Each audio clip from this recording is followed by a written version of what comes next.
DCP zone 3 અભિષેક ગુપ્તા અને team દ્વારા ગણતરીના કલાકોમાં આરોપીની કરાઈ ધરપકડ। સીસીટીવી ફૂટેજના આધારે માત્ર 4 કલાકના ગાળામાં ઝડપી પાડ્યા આરોપીઓને। સમગ્ર મામલે ડીસીપી ઝોન 3 અભિષેક ગુપ્તાનું નિવેદન। પાણીપુરીની લારી ઉપર પૈસા બાબતે થઈ હતી રકઝક। પોલીસે કુલ 4 આરોપીઓની કરી છે ધરપકડ। ગઈકાલે રાત્રે જેવી પોલીસને બનાવની જાણ થઈ, પોલીસ તાત્કાલિક સ્થળે પહોંચી ગઈ હતી।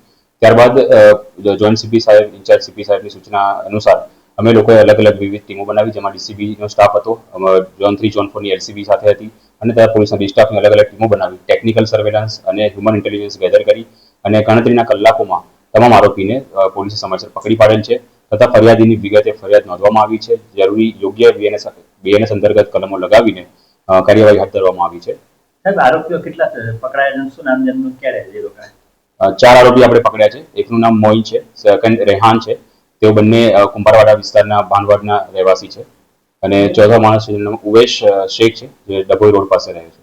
સાહેબ, શું હતું આ લોકોના બાદ શેની હતી? તેઓ પાણીપુરી લારી પર ગયા હતા અને પાણીપુરી જે ખાતી વખતે કંઈ પાણીપુરીના પૈસા આપતી વખતે માથાકૂટ થઈ હતી અને તે માથાકૂટ હેઠળ જેની સાથે માથાકૂટ થઈ તે ભાગતો હેમોના સ્ટોરની અંદર ઘૂસ્યો અને તેને મારવા જતા દુકાનને ઘણું એ લોકો નુકસાન કરેલ છે।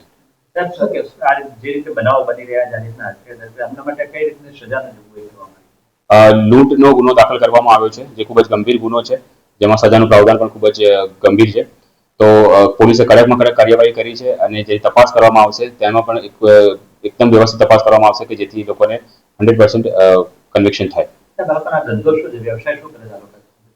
જે આજે 3 જણા છે એમાંથી એક જણ છે એ કાર વોશનું કામ કરે છે, એક ફેબ્રિકેશનનું કામ કરે છે અને બાકી એવી છૂટક મજૂરી અને નાના મોટા કામ કરે છે।